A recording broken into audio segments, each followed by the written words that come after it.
Bringing a new puppy home is supposed to be pure joy, but it usually comes with a huge side of anxiety. Almost immediately, you are hit with a wall of confusing, conflicting advice from well-meaning friends, family, and internet searches. On one side, people tell you to keep your puppy locked tightly indoors until they've had every single vaccination, just to protect them from viruses. On the other side, trainers insist you need to take them everywhere immediately so they don't grow up terrified of the outside world. As a veterinary professional, I guide panicked new dog parents through this exact dilemma every single week. If you are feeling completely overwhelmed by this, you are not alone. We are trying to balance two very real biological needs: protecting a fragile, developing immune system from dangerous germs, while making sure your puppy's rapid mental development doesn't stall out. Keeping a puppy completely isolated indoors actually poses a much greater risk to their life than safe, measured exposure to the outside world. We just have to find the middle path. This chart compares the primary causes of death or surrender to shelters for dogs under 3 years old.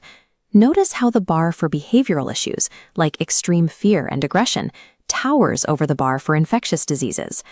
The American Veterinary Society of Animal Behavior found that severe behavioral problems are actually the #1 threat to young dogs. This timeline graph maps a puppy's age from birth to 6 months, tracking two specific traits: their natural curiosity and their fear response. Between 3 and 14 weeks of age, a puppy is in what we call the golden window of development.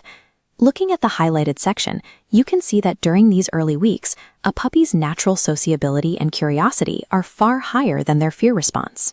Biologically, their brains are uniquely wired to accept new people, new animals, and new environments as normal and safe. But watch what happens as the timeline hits the 14-week mark.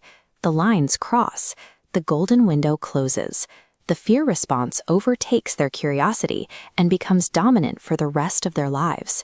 After this point, they become naturally suspicious of anything they haven't already experienced. During this exact same 3 to 14-week window, their immune system is still building strength. To protect them from illness, we rely on the temporary immunity they got from their mother's milk, combined with their very first rounds of puppy vaccines. A puppy isn't considered fully vaccinated until around 16 weeks old. If you wait until then to start introducing them to the world, you miss their brain's most receptive developmental window, risking lifelong fear and aggression. Socialization is built on positive, controlled exposure to the world, rather than unrestricted physical interaction with every dog you meet. It is about helping your puppy learn that new sights and sounds are nothing to worry about. A great way to do this safely is through paws-off adventures. You can expose your puppy to loud traffic, diverse groups of people, and strange environments just by carrying them in your arms or in a puppy sling. As long as their paws don't touch public ground, they are safe from illnesses living in the dirt. You can also socialize them right in your living room. Play sounds of thunderstorms, fireworks, or vacuums on your phone at a low volume while feeding them treats. Or build a gentle indoor obstacle course out of couch cushions to help them build physical confidence. Having your puppy use their nose to sniff out kibbles hidden inside a cardboard box is highly enriching. Working their brain like this is often more tiring and satisfying for a young puppy than physical exercise. For dog-to-dog exposure, vet-approved puppy classes are an excellent tool. A tightly controlled indoor environment is a safe place for them to interact with other puppies. Just make sure the class has strict health rules.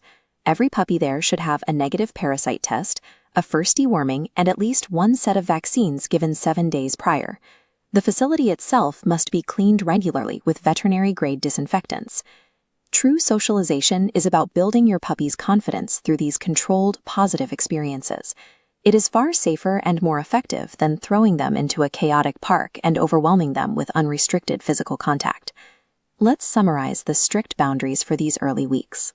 Avoid public dog parks, the floors of pet supply stores, dirty street drains, and any interactions with unknown neighborhood dogs whose vaccine histories you don't know.